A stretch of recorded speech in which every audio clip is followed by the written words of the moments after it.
जय श्री गणेशाय नमः। अविघ्नमस्तु। आई कुलस्वामिनी माते की जय। जय श्री गुरुदत्त श्री स्वामी समर्थ महाराज की जय। निशंक होई रे मना, निर्भय होई रे मना, प्रचंड स्वामी बळ पाठीशी, नित्य आहे रे मना, नित्य आहे रे मना। श्री स्वामी समर्थ महाराज। नमस्कार स्वामी भक्त हो, श्री स्वामी समर्थ। मी सुनीता राजपूत आपल्या स्वामीओम चॅनलमध्ये सगळ्यांचे स्वागत करत आहे। मागे सोनलताईंनी एक आपण व्हिडिओ टाकला होता सोनलताईंचा, त्या आज स्वामी प्रकट दिनापासून एक स्वामींच्या वेगवेगळ्या कथा आपल्याला सांगणार आहे। आणि हे आपल्याला कुठलेही ग्रंथ वाचायला जमत नाही, तर स्वामी राजा नावाचा जो ग्रंथ आहे त्याच्यातल्या कथा सोनलताई स्पेशल आपल्यासाठी घेऊन येत आहेत। तर कृपया ह्या कथा सगळ्यांनी ऐका आणि स्वामी राजा ग्रंथाचं पारायण केल्यासारखं होईल, याचा लाभ सगळ्यांनी घ्या। श्री स्वामी समर्थ, श्री स्वामी समर्थ। सर्व स्वामी सेवेकरी ताई आणि दादांना नमस्कार। स्वामी भक्त हो, आज आपण ऐकणार आहोत श्री स्वामी राजा या ग्रंथातील प्रकरण 34। श्री स्वामी समर्थ। जय जय स्वामी समर्थ। चोळपाच्या ओसरीवर महाराज विराजमान झाले होते। तेथे श्रीरामबुवा, परसकाका, बाळप्पा वगैरे मंडळी होती। एकदम महाराज म्हणाले, मला अक्कलकोटला येऊन किती वर्ष झाली बरं? सर्वजण बुचकळ्यात पडले। परसकाका म्हणाले, काही ध्यानात येत नाही। बाळप्पा म्हणाले, तेव्हा मी आपल्या सानिध्य नव्हतो। मी हवेरीहून त्यानंतर बऱ्याच दिवसांनी येथे आलो। पण रखवालदार, चिंतोपंत टोळ, प्रत्यक्ष मालोजीराजे भोसले यांना नक्की ठाऊक असेल। श्रीरामबुवा म्हणाले, पण आज त्याचे स्मरण का झाले? काही विशेष? महाराज हसून म्हणाले, मी प्रथम सोळ्याच्या माझ्या जैनाच्या घरी येऊन मुक्काम ठोकला होता, म्हणून आपले सहज विचारले।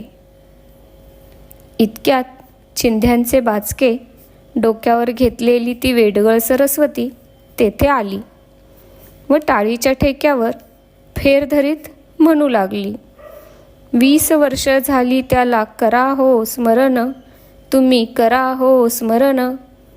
राम बोलो भाई, राम म्हणा, देवाचे हो नाव, हे देवाचे हो नाम। एकदा, दोनदा, तीनदा ती पुन्हा पुन्हा आळवून तेच म्हणत होती। महाराज मिस्किलपणे तिच्याकडे पाहत होते, पण बाकीच्या लोकांची मने चरकली होती। ही राम बोलो भाई राम असे म्हणून काय सुचवित आहे? श्री स्वामी झटकन म्हणाले, आहो सरस्वतीबाई, तुम्ही साक्षात्कारी आहात, ब्रह्मज्ञानी आहात, हे आम्हाला पटले बरं। तो मण्याबा येण्यापूर्वी तुम्ही जा, नाहीतर ही माणसे तुम्हाला बळदून काढतील। सरस्वती गेल्यावर महाराज म्हणाले, ह्या 20 वर्षात आम्हाला कितीतरी लेकरे झाली, जी ती आपापल्या स्थानी नांदू लागली, पण कुणाला बापाचे स्मरण आहे का? हुमनाबादला माणिक प्रभू चांगले ऐश्वर्य भोगतो आहे। चिपळूणचा गोपाळबुवा आपल्या अनेकात मशगूल आहे। साऱ्या महाराष्ट्रात, गुजरातेत, कर्नाटकात जिथे तिथे जो तो आपल्या कर्मात निमग्न आहे, पण त्यांचा हा बाप इथे त्यांच्या भेटीसाठी आसूसला आहे, ह्याची त्यांना जाण तरी आहे का? शिर्डीला द्वारकामाईत तो साईबाबा मस्त धुनी लावून बसला आहे. इतक्यात ठाकूरदास बुवा पुढे येत म्हणाले, स्वामी देवा, हा आपला किंकर आपल्या सेवेसाठी हजर झाला. सांगा काय सेवा आहे? श्री स्वामी महाराज आनंदून म्हणाले, ठाकूर बुवा, तुम्ही कीर्तन करा. कीर्तनाचा विषय मात्र गुरु शिष्य भेटी असा घ्या. असे म्हणून महाराज वेगाने तेथून निघाले. मागोमाग सेवेकरी मंडळी, शिष्य परिवार धावत सुटला. ठाकूरदास मात्र बुचकळ्यात पडले. कीर्तन करा म्हणून महाराज म्हणाले खरं, आणि स्वतः कुठे निघाले? स्वामी संतांच्या मठात आले. त्या ठिकाणी एक लिंगायत साधूची समाधी आहे. तेथे सेवेकऱ्यांनी पलंग ठेवला. महाराज त्यावर बसले. त्यांच्याकडे पाहताना व्यंकुशेठ म्हणाले, हा दिव्य पुरुष कोणत्याही ठिकाणी, कोणत्याही पोशाखात, कोणत्याही परिस्थितीत कसा पवित्र, दर्शनीय, आत्मीय समाधान देणारा दिसतो. ते पुढे म्हणाले, अक्कलकोट संस्थान जप्त झाले होते. श्रीमंत मालोजीराजे सोलापूरला जाऊन राहिले होते. ही तेव्हाची हकीकत आहे. त्यावेळी मी तिथेच होतो. राजेसाहेबांना श्रींच्या दर्शनाची उत्कंठा लागली. समर्थांनी त्यांची तळमळ ओळखली. सोलापूरच्या अर्ध्या कोसावर एक सुंदर बाग आहे. ती धर्मराज थोबडे यांची आहे. तेथे श्रींची स्वारी अचानक आली व हा हा म्हणता ही बातमी मालोजी राजांच्या कानावर गेली. राजे तत्परतेने तेथे आले. त्यांनी साष्टांग दंडवत घातला. डबडबलेल्या नेत्रांनी त्यांनी महाराजांच्या गळ्यात रत्नजडित हार घातला. डोक्यावर भरजरी टोपी घातली. बरोबर आणलेल्या पूजा साहित्यातील केशर कस्तुरी स्वामींच्या अंगाला लावली. समर्थ शांतपणे सारे करून घेत होते. त्यांच्या पायात पादुका घातल्या, हाती कमंडलू दिला व हाताला धरून ताशे वाजंत्रीच्या मिरवणुकीने त्यांना आपल्या निवासस्थानी आणले व सिंहासनावर बसविले. आज्ञाधारक मुलाप्रमाणे स्वामी वागत होते. छत्र चामरे ढाळली जात होती व सर्वत्र श्री स्वामी समर्थ, जय जय स्वामी समर्थ या नामघोषाचा जल्लोष उडाला होता. तृप्त मनाने व्यंकुशेठ सांगत होते. तो अपूर्व सोहळा व महाराजांच्या चेहऱ्यावर तेज ओसंडून जात होते. त्याचे शब्दात वर्णन करणे केवळ अशक्य आहे. रंगराव म्हणाले, हेच तर ह्या थोर विभूतीचे वैशिष्ट्य असते. राजप्रासादात गाद्या गिरद्यांवर ज्या आरामात ते पहुडतात, तितक्याच शांत व प्रसन्न चित्ताने कंटकशय्येवर किंवा स्मशानातल्या हाडाच्या ढिगावर ते झोपतात. अक्कलकोट संस्थानात राजयोगी असलेले योगीराज सदा सर्व काळ अलिप्त असले तरी लोकाभिमुख कार्य करताना दिसतात.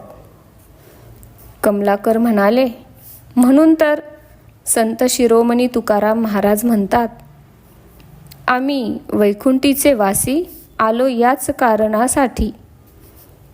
याच कारणासी म्हणजे लोकांच्या उद्धारासाठी. इतक्यात महाराज त्या लिंगायताच्या समाधीकडे पाहत हसत म्हणाले, आमच्यासाठी सुद्धा माझ्या जैनाने चोळ्याने त्याच्या घरात समाधीस्थान तयार करून ठेवले आहे बरं. मी त्याला म्हणालो होतो, जैना, अरे मीच तुला आधी समाधीत घालणार आहे. आणि तसेच झाले की नाही. तेथे दर्शनाला आलेली सुंदराबाई म्हणाली, महाराज, चोळप्पा तुमचा एवढा एकनिष्ठ भक्त, पण आपण त्याला दूर लोटलात. स्वामी म्हणाले, अगं सुंदरे, तुझ्या संगतीने त्याची बुद्धी भ्रष्ट झाली. तुम्ही आपल्याच हातांनी आपल्याच पायावर धोंडा पाडून घेतला. त्याला मी तरी काय करणार. इतक्यात ठाकूरबुवा कीर्तनाच्या तयारीने सर्व सरंजामासह तेथे आले व जय जय राम कृष्ण हरी असं म्हणत भजनाला सुरुवात केली. त्यांनी समर्थ इच्छेप्रमाणे तुकाराम महाराजांचा अभंग निरूपणाला घेतला. सद्गुरु सारिखा असता पाठी राखा, इतरांची लेखा कोण करी. त्यांनी सद्गुरूंची महती सांगताना संत कबीर, तुलसीदास, नरसी मेहता, चैतन्य महाप्रभू इत्यादींची काव्ये व अनुभव स्पष्ट केले. त्यानंतर ठाकूरद्वारला स्थापन झालेल्या पादुका, लोकांची भावभक्ती, समर्थांचा साक्षात्कार हे सांगताना ते म्हणाले, श्री स्वामी समर्थ देहाने येथे असले तरी आमच्या मठात त्यांचे नित्य दर्शन होते असे कित्येक जण सांगतात. सद्गुरूंची नितांत गरज असते हे त्यांनी विविध अंगांनी समजावून सांगितले. कीर्तन चांगलेच रंगले होते. उत्तर रंगात आख्यानासाठी त्यांनी गुरुचरित्रातला प्रसंग सांगितला.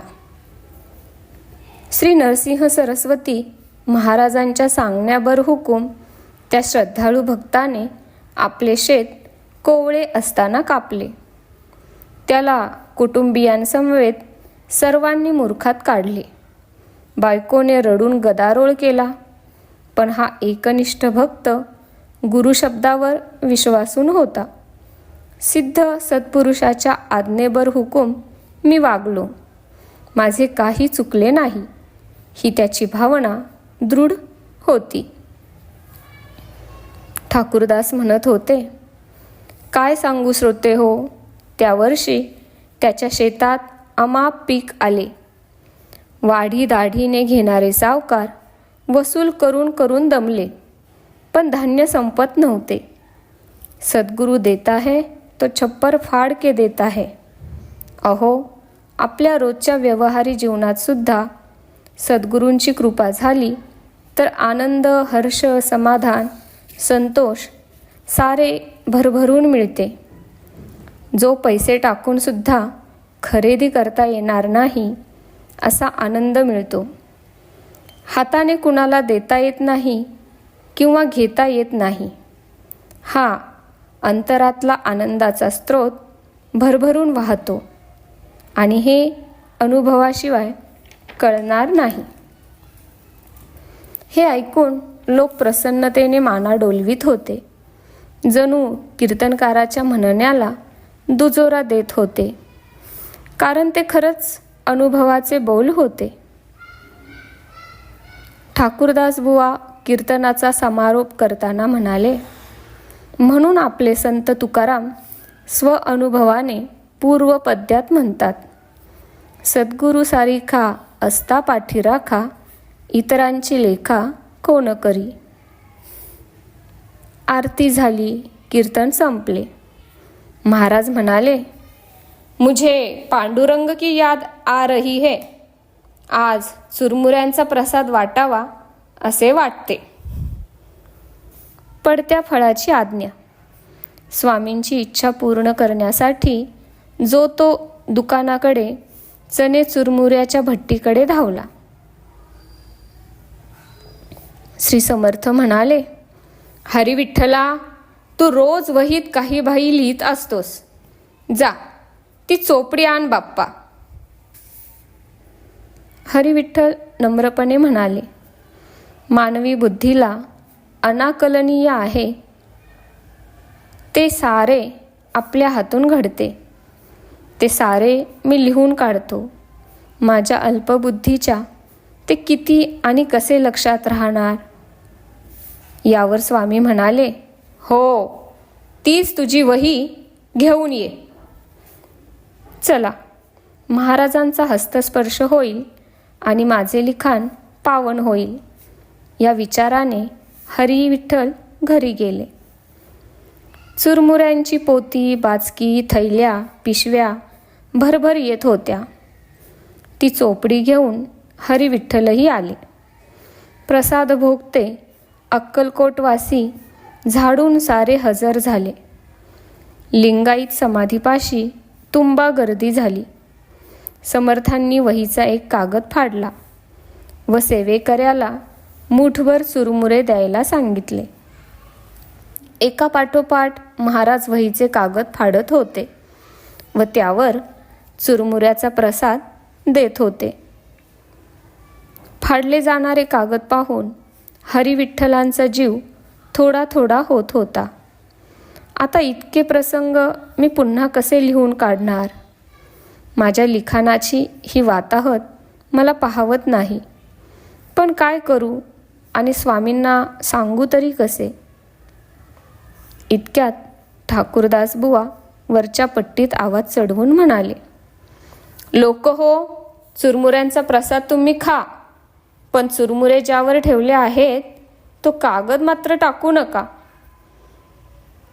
तो कागद स्वामींचा खरा प्रसाद आहे, हे ध्यानात घ्या व तो जपून ठेवा. महाराजांचा परिस्पर्श त्या कागदाला झाला आहे, हे विसरू नका. त्याच क्षणी हरिविठ्ठलांच्या डोक्यात लख्ख प्रकाश पडला.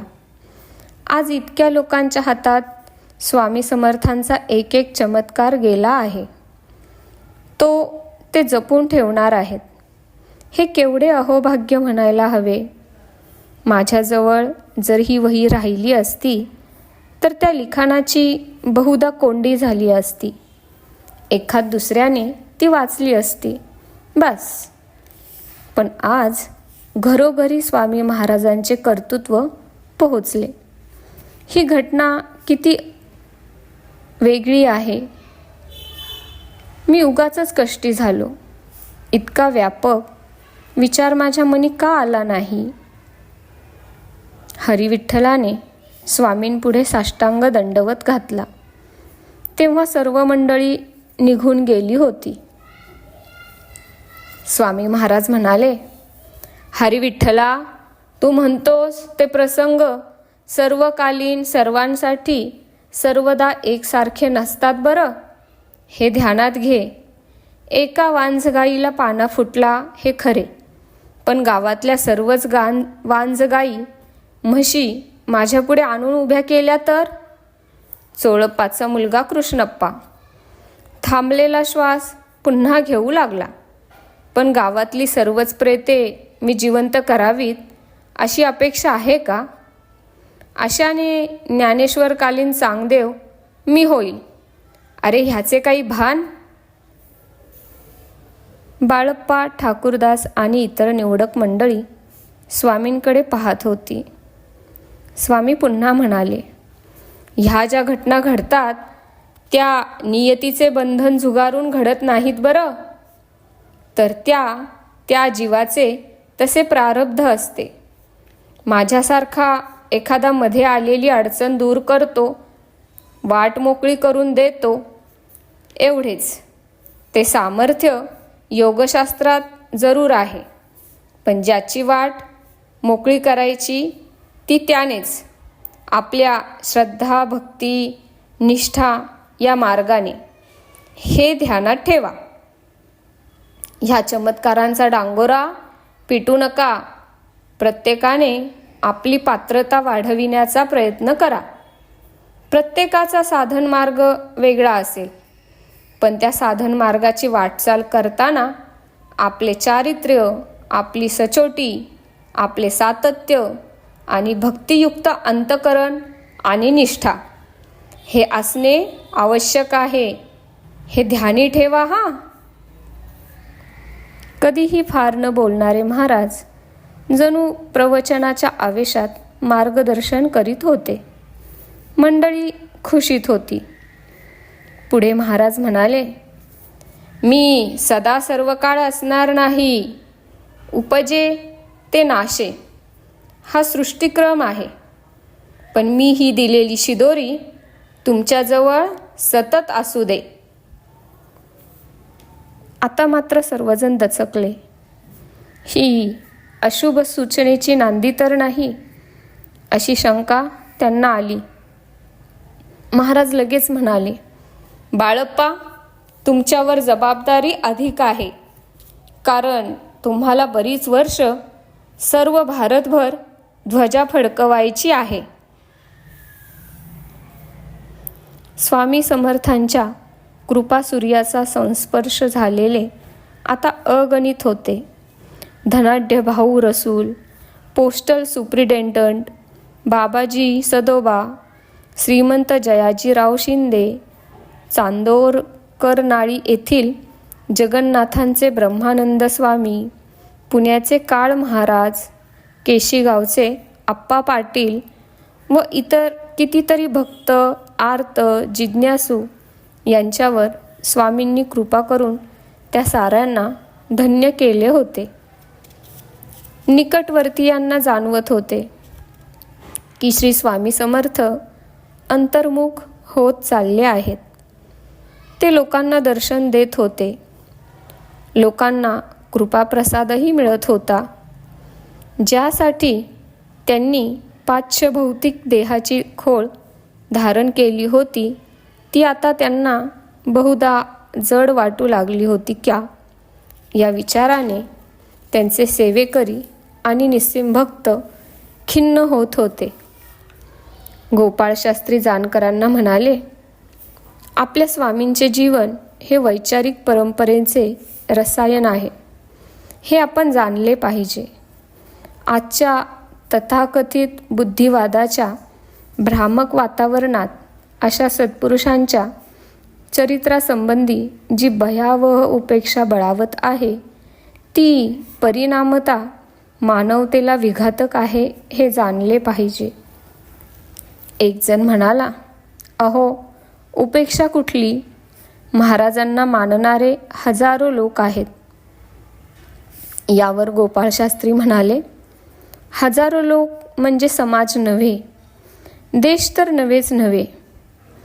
त्यांना मानणाऱ्यांपेक्षा उपेक्षा करणारेच अधिक आहेत. विश्वंभट म्हणाले, अहो, योग वैभवाने विलसणारे सत्पुरुष हीच भारताची नव्हे तर मानवतेची अविनाशी संपदा आहे. हे ध्यानी घेतलं पाहिजे. एक दिवस समर्थ स्वामी उठले आणि सराट्याच्या काट्याच्या रानात जाऊन बसले. ते सलगर गावचे कबरस्थान होते. तेथे लोक दर्शनाला आले, पण सराटे तुडवीत जायचे कसे? काटे रुतलेले लोक म्हणू लागले, स्वामी समर्था, असे आम्हाला का दुरावलात? आमचा तुम्हाला कंटाळा आला का? ही काट्यांची बोच कशी सहन करावी? आमच्यावर दया करा, अलीकडे या. स्वामी हसले. षडविकारांच्या काट्याची माळ गळ्यात घालून मिरवणाऱ्या लोकांना हे काटे टोचावेत याचे तर त्यांना आश्चर्य वाटत नसेल, म्हणून ते कदाचित हसत नसतील ना. येथे मनूरचा पाटील समर्थ दर्शनास आला होता. तो सांगत होता, प्रत्यक्ष कळी काळावर मात करणारे, यमदूतांना पळवून लावणारे समर्थ स्वामी आमच्या मनूरला चोळप्पा आणि इतर सेवेकऱ्यांसह आले होते. हे मनूर कोठे आहे? चंद्रभागेकाठी. एका तीरावर धाकटे मनूर व दुसऱ्या तीरावर थोरले मनूर. महिना अश्विनाचा होता. भीमेला भयंकर पूर आला होता. समर्थ श्रीपाद भटांना म्हणाले, लठ्ठेश्वर पंडिता, पाहतोस काय? टाक पुरात उडी आणि पहिलं तिरी जाऊन आमच्यासाठी होडी घेऊन ये. आम्हाला थोरल्या मनूरास असलेल्या यल्लम्मा देवीच्या दर्शनास जायचं आहे. आणि काय महाराजा. श्रीपाद भटांनी समर्थांचा जय जयकार करून मोठ्या आज्ञाधारकपणे त्या घोंगावणाऱ्या पुरात धाडकन उडी मारली व पैलतीर गाठले. शाबाश, हे म्हणजे कल्याण स्वामींसारखेच झाले. कड्यावरून गुरुमाऊलींची छाटी उडी मारून आणणारे एकनिष्ठ शिष्य आणि श्रीपाद भट ह्यांच्या श्रद्धेत तिळमात्र अंतर नाही. धन्य त्यांची गुरुभक्ती, अच्युतराव म्हणाले. तो पाटील सांगत होता, तेव्हा आमच्या गावात महामारीची साथ होती. लोक हवालदिल झाले होते. मृत्यूचा नंगानाच लोक उघड्या डोळ्यांनी पाहत होते. पण करणार काय. महाराज जणू धन्वंतरी होऊन आमच्या गावी आले. ही कवटाळीन महामारी जणू महाराजांना पाहताच 12 वाटांनी पळत सुटली. त्याचे असे झाले, पाटील पुढे सांगत होते. माझा मुलगा या साथीला बळी जातो की काय अशी परिस्थिती झाली होती. स्वामी महाराज देवीच्या देवळात होते. मी तिकडे धावलो व म्हटले, गुरुदेवा, स्वामी महाराजा, माझ्या हनुमंत नावाच्या मुलाची या साथीच्या आजारात शिकार झाली आहे. घटकेचा सुद्धा त्याचा भरवसा नाही. महाराज चोळप्पांना म्हणाले, जैना, कडुलिंबाचा पाला आणा आणि त्याच्या अंगाला लावा व तोच वाटून ते पाणी त्याच्या तोंडात घाला. आम्हाला धन्वंतरी भेटल्याचा आनंद झाला. साऱ्या गावाने तो उपाय केला आणि ती महामारी जणू 4 वाटांनी पळून गेली. तो पुन्हा पुन्हा नमस्कार करून म्हणाला, श्रीपाद भटाचा जीव धोक्यात घालून स्वामी महाराज आमच्या गावी आले. आमच्या गावी आलेले महाराज खरोखर माझ्या हनुमंतास व गावास प्राणदान करायलाच आले होते. तेव्हापासून मी नित्य नियमाने अक्कलकोटला तीर्थक्षेत्र मानून येथे येतो व स्वामींचा दर्शन लाभ झाला की स्वतःला धन्य समजतो. स्वामी भक्त हो, अशा प्रकारे ही कथा इथे समाप्त झाली आहे. श्री स्वामी समर्थ. जय जय स्वामी समर्थ. धन्यवाद.